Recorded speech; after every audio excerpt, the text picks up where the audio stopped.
헤르만 헤세의 시타르타. 수레바퀴 밑에서 데미안이라고 하는 도서로 우리에게 친숙한 이름인 헤르만 헤세는 1877년에 신학자 집안에서 태어났습니다. 그는 철학이나 종교에 늘 관심을 가지고 공부했고 신학교회에 진학하기도 했습니다. 하지만 답답하고 거대한 굴레같이 느껴졌던 신학교를 뛰쳐나오게 되고 내면의 갈등을 이기지 못해 자살 기도를 하게 되기도 합니다. 그는 문학에도 깊은 관심을 가지고 있었으며 온 마음을 다해서 시인이 되고자 하기도 했던 청소년기를 보냈습니다. 시타르타는 1922년 작품으로 헤르만 헤세의 동양적인 관점과 철학을 엿보게 해줄 수 있는 종교적 성장소설이라는 평을 받고 있습니다. 어느 종교를 믿는 사람이건 혹은 무교인 독자라고 할지라도 인간의 내면에 대한 성찰과 고뇌, 그리고 깨달음을 이루어가는 주인공 시타르타의 음성을 따라가 보면 함께 성장해 나갈 수 있을 것이라는 생각이 듭니다. 소설 주인공 시타르타는 삼라만상과 하나이며 불멸의 존재인 아트만을 느낄 수 있는 단계에 있었으며 바라문들 중에 우두머리가 될 것이라 촉망받았습니다. 시타르타의 부모뿐 아니라 시타르타의 그림자 같던 친구인 고빈다도 시타르타를 매우 사랑하였습니다. 시타르타는 어느 날 사문이 되고자 한다며 그의 아버지에게 뜻을 밝혔고 부모는 한사코 반대하였으나 끝까지 결국 허락하게 됩니다. 그리고 시타르타와 고민다는 수행을 하는 사문의 무리 속에 속하게 됩니다. 긴 시간의 단식과 정진과 수련 후에 시타르타는 자신의 자아로부터 빠져나와 수천 가지의 낯선 형체들 속에 들어가 짐승이 되고 고기가 되고 돌이 되고 나무가 되고 물이 되어 매번 깨어나면서 자기 자신을 발견하였습니다. 그는 수천 번 자신을 떠나 비하의 경지에 머물다가도 언제나 매번 다시 자신의 몸으로 돌아와 고통스러운 윤회의 업보를 느끼게 되었습니다. 그림자같이 있어왔던 친구 고빈다 역시 시타르타와 함께 똑같은 길을 걸었습니다. 시타르타는 수행을 통해 이런 경지라 할지라도 도중 자아로부터의 도망은 인생을 회피하려 술에 의존한 사람들의 상태와 다를 게 무엇이 있겠는가라는 회의심을 품게 됩니다. 그리고 어느 날 고빈다에게 이런 말을 하게 됩니다. 오 고빈다, 나는 인간은 아무것도 배울 수 없다는 사실을 알기 위하여 오랜 시간 노력하였지만 아직도 그 일을 마무리 짓지 못하고 있어. 우리가 배움이라고 부르는 것은 사실상 존재하지 않는다고 생각해. 오 친구, 존재하는 것은 오로지 암뿐이며 그것은 도처에 있고 그것은 아트만이고 그것은 나의 내면과 자네의 내면 그리고 모든 존재의 내면에 있는 것이지. 그래서 난 이렇게 믿기 시작하였네. 알려고 하는 의지와 배움보다 더 사악한 알매 적은 없다고 말이야. 하지만 고빈다는 만약 자네가 말한 대로 배움이라는 것이 존재하지 않는다면 기도의 신성함은 어디에 남아있고 바라문 계급의 존엄성은 어디에 남아있으며 사문들의 신성함은 어디에 남아있다는 건가? 그렇다면 오 시타르타, 지상에서 신선한 것, 가치가 있는 것, 존중할 만한 것은 도대체 무엇으로부터 연유하는 거지? 라고 말하며 시타르타를 만류합니다. 그리고 우파니샤드에 나오는 시 한 구절을 응얼거립니다. 명상하면서 순수한 마음으로 아트만 속으로 침잠하는 자, 그런 자의 마음에는 이루 형언할 수 없는 연락이 있도다. 이 두 젊은이가 서로 수행을 한 지 3년이 지날 무렵 여러분이 아는 고타마 시타르타라는 부처님을 일컫는 고타마 여기서 나옵니다. 그는 열반에 도달하였으며 설법을 하며 지내며 세존 즉 부처라고 불린다 하였습니다. 그들은 고타마를 따르고자 자신들이 수행하던 사문의 최연장자에게 가서 떠나겠다는 뜻을 밝혔습니다. 그러자 그는 입에 담지 못할 욕설을 해대기도 했습니다. 시타르타는 굴하지 않고 결국 사문들에게 나오게 됩니다. 고타마는 번뇌와 번뇌의 유래 그리고 그 번뇌로부터 벗어날 수 있는 길에 대한 설법을 하였습니다. 그의 고해한 설법은 잔잔하고 맑게 흐르는 물처럼 거침이 없었습니다. 인생은 번뇌이며 이 세상은 온통 번뇌로 가득 차 있는데 그 번뇌로부터 해탈할 수 있는 길이 발견되었다는 것입니다. 그리고 부처의 길을 가는 자는 해탈을 얻게 되리라고 하였습니다. 결국 고빈다는 고타마의 설법을 듣고 부처님의 사문에 기여하기로 하였고, 시다르타는 그의 친구를 축복하며 해탈에 이르기를 기원하며, 자신은 고타마의 설법에 감동을 받았으나 홀로 깨달음을 얻기 위해 떠나고자 하는 뜻을 밝히고 그 사문을 떠나 혼자가 됩니다. 스승을 모시고 가르침을 듣겠다는 소망이 자신의 마음속에서 사라진 것을 알게 된 것입니다.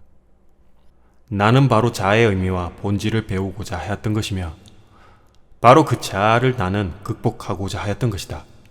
그러나 나는 그것을 극복할 수 없었고, 그것을 단지 기만할 수 있었을 뿐이고, 그것으로부터 단지 도망칠 수 있었을 뿐이며, 그것에 맞서지 못하고 단지 몸을 숨길 수 있을 따름이었다.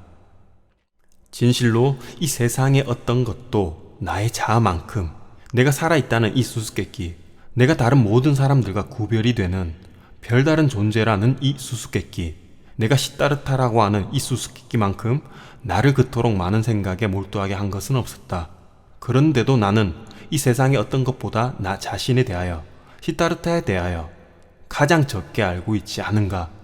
시다르타는 친구인 고빈다를 남겨두고 부처의 사문을 떠나며 자기 스스로의 제자가 될 것이며, 자기 자신을 시다르타라는 비밀을 알아야겠다라는 생각을 하게 됩니다.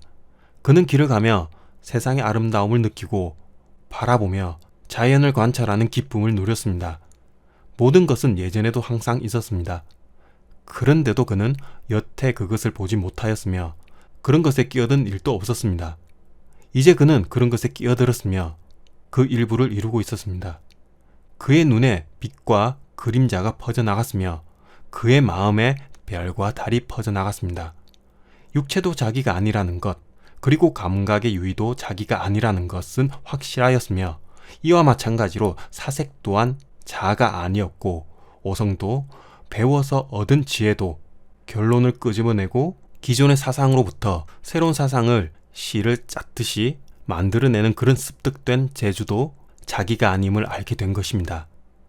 그는 숲에 머물다 강을 건너게 되고 곧 크고 화려한 도시에 당도하게 되었습니다. 그리고 그 큰 도시에서 카말라를 만나게 됩니다. 가마를 탄 화려한 여인이었습니다. 그녀는 해맑고 온유하고 영리한 얼굴에 매우 아름다운 모습을 하고 있는 기생이었습니다.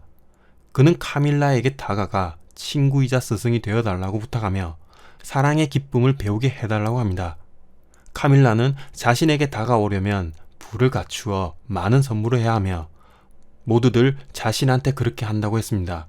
시다르타는 카밀라에게 나는 사색할 줄을 아오, 나는 기다릴 줄을 아오, 나는 단식할 줄을 아오 라고 말합니다. 세속적인 삶을 살아가던 카밀라는 시다르타의 말을 듣고 당신이 만약 카밀라의 친구가 되고 싶다면 많은 돈이 필요합니다. 카스마와미 댁에서 당신을 기다리고 있을 거예요. 그는 이 도시에서 가장 부유한 사람이랍니다. 당신이 그 사람 마음에 들면 당신을 고용할 거예요. 라고 말합니다.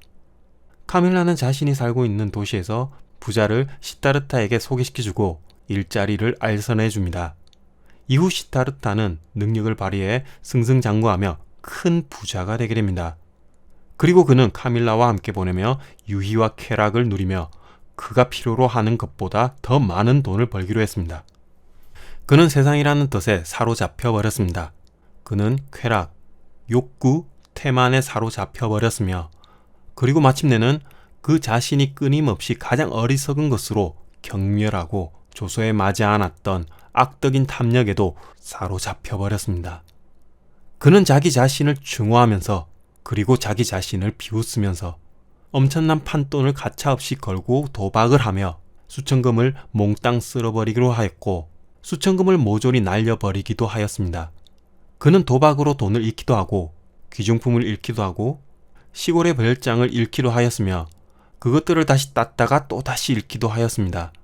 그 과정 중에 사람들이 치를 만한 가치가 없는 것들, 사소한 즐거움, 하찮은 체면을 쓰기 위해 쓰고 괴로워하고 늙어가는 것을 보게 되었습니다. 나날이 카말라와 시다르타는 가깝게 지내고 카말라는 시타르타와 가정을 꾸리고 싶다는 생각을 가지기도 하였지만 어느 날 시타르타는 카밀라가 소중하지만 이곳에 머물지 않고 떠나야 할 때가 되었다고 생각하게 됩니다. 오랫동안 시타르타는 속세의 삶, 쾌락의 삶을 살았으나 그런 삶에 완전히 빠져들어 동화된 것은 아니었습니다. 격렬한 사문 시절에 억눌렸던 관능이 다시금 눈을 뜨게 깨어났으며 그는 부유함을 맛보았으며 활락을 맛보았으며 권력을 맛보았으나 그는 오랫동안 마음속으로는 여전히 사문으로 머물러 있었으니 이러한 사실을 카밀라는 예전부터 알고 있었던 것입니다. 언젠가 그가 떠나게 될 것이라는 것을 짐작하고 시타르타가 떠났음에도 놀라거나 그를 찾지 않았습니다. 다만 그가 떠나고 얼마 되지 않아 그녀는 시타르타의 아이를 가지게 되었다는 사실을 알게 되었습니다. 카말라는 기생을 그만두고 재산을 헌납하고 불가의 귀여에 살아갑니다. 시타르타는 도시를 떠나 숲으로 돌아가 강가에 이르게 되고 자신이 누렸던 활락과 쾌락을 생각하며 스스로에게 한멸을 느끼고 실패자라는 생각에 죽음을 생각합니다. 강물이 흐르는 것을 바라보며 두 눈을 감고 죽음을 향해 떨어지는 참에 영혼의 후미진 곳에서 어떠한 소리가 부르르 떨며 울려왔습니다. 모든 바라문들이 기도를 시작하는 말이자 마치는 말로서 완성을 뜻하는 성스러운 옴이었습니다. 그리고 그 옴이라는 소리가 시타르타의 귓전을 울리는 바로 그 순간 깊이 잠들어 있던 그의 정신이 갑자기 눈을 뜨고 자신의 행위가 어리석은 짓이라는 것을 깨달았습니다. 그는 옴이라는 소리를 내며 자신이 잊고 있었던 모든 신성을 다시 알게 된 것입니다. 어느 날 고타마의 인멸이 임박했다는 소식에 부처를 향해 순례의 길을 나섰고 그때 독사에게 물리게 됩니다. 그리고 강가에서 지내던 시타르타를 마주하게 됩니다. 시타르타는 카말라와 함께 있는 소년이 아들임을 한눈에 알게 됩니다. 카말라는 죽음을 맞이하게 되었고 시타르타는 아들이 자신을 알아보지 못하여 아버지로 사랑하지 않는다는 것을 알게 됩니다. 시타르타는 아들을 매우 사랑하며 자신의 사랑에 응답해주기만을 묵묵히 기다립니다. 아들은 성질을 내고 소리를 치며 집을 나가버렸고 도망쳤습니다.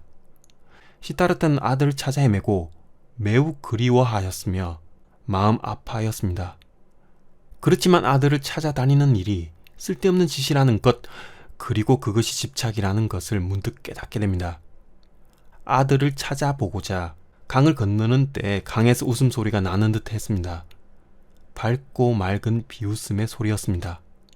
아버지의 뜻을 꺾고 집을 나와 고행을 하던 승려들에게로 가겠다고 하던 그 자신의 모습을 보게 됩니다. 숙명적 순환의 테두리 같았습니다. 강에서 그는 아버지의 모습, 자신의 모습, 아들의 모습, 카말라의 모습이 나타났다 쓰러져 사라져 가는 것을 바라보며 모든 것이 강이 되는 것을 알게 되었습니다. 소설 말미에 시타르타의 친구였던 고빈다가 다시 등장합니다. 그는 강을 건너며 벳사공과 이야기를 나눕니다. 고빈다는 승려로서 계속해서 수행을 하며 구도의 길을 걸어갈 것이라고 말합니다. 그런데 벳사공은 그에게 스님은 지나칠 정도로 구애의 길을 걷고 있는 것이 아닐까요? 구도 행위에 너무 매달린 나머지 깨달음에 이르지 못하는 것은 아닌지요. 사람은 오로지 항상 자기가 찾고자 하는 것만을 생각하는 까닭이며 그 사람은 하나의 목표를 갖고 있는 까닭이며 그 사람은 그 목표에 온통 마음을 빼앗기고 있는 까닭이지요. 구한다는 것은 하나의 목표를 갖고 있다는 뜻입니다. 하지만 찾아낸다는 것은 자유로운 상태, 열려있는 상태, 아무 목표도 갖고 있지 않음을 뜻합니다. 라고 말합니다. 고빈다는 어항이 벙벙해 벳사공을 바라봅니다. 바라보다 보니 벳사공은 시타르타라는 것을 알게 됩니다. 두 사람은 그동안 서로가 수련한 이야기를 하며 열방과 깨달음에 대한 의견을 나눕니다. 고빈다는 사랑하는 벗이여, 자네 모습을 보니 자네는 이미 평화를 얻었음을 알겠어. 고백하건대 나는 아직 그것을 얻지 못했어. 존경하는 벗이여, 나에게 한마디만 더 들려주게나. 내가 파악할 수 있는 어떤 말, 내가 이해할 수 있는 말을 나에게 좀 해주게나. 내가 가는 길에 적선하는 말을 좀 해주게나. 내가 가는 길은 자주 힘이 들고 자주 암담해. 시타르타 라고 말합니다. 시타르타는 아무 말도 하지 않았으며 언제나 변함없이 똑같은 그 잔잔한 미소를 띤 채 그를 바라보며 자신의 모습에서 수백 수천의 모습들이 흐르는 것을 보여주었습니다. 깨달은 단 하나의 진리로 가는 것이 아니며 고결한 무엇도 아니며 내가 그가 되고 그가 내가 되는 것을 암시하며 소설이 마무리됩니다. 나를 사랑하기 위해서 너를 사랑하고 너를 사랑하기 위해서는 이 시대를 그리고 환경을 사랑해야 합니다. 강물 위에 떠오른 모든 사람들은 결국 강물이 되는 것처럼 모두가 흩어져 개별자여도 또다시 하나로 모이게 된다는 것을 시타르타의 내면을 여실히 보여주는 소설이었던 것 같습니다. 소년부터 노년에 이르기까지 그의 인생을 통해 인간의 진리를 향한 수직적 진지함은 구부러지고 구부러짐은 망가짐이 아니라는 것을 종교적 성찰과 성장 속에 보여주었습니다. 함께 감상해 주셔서 감사합니다.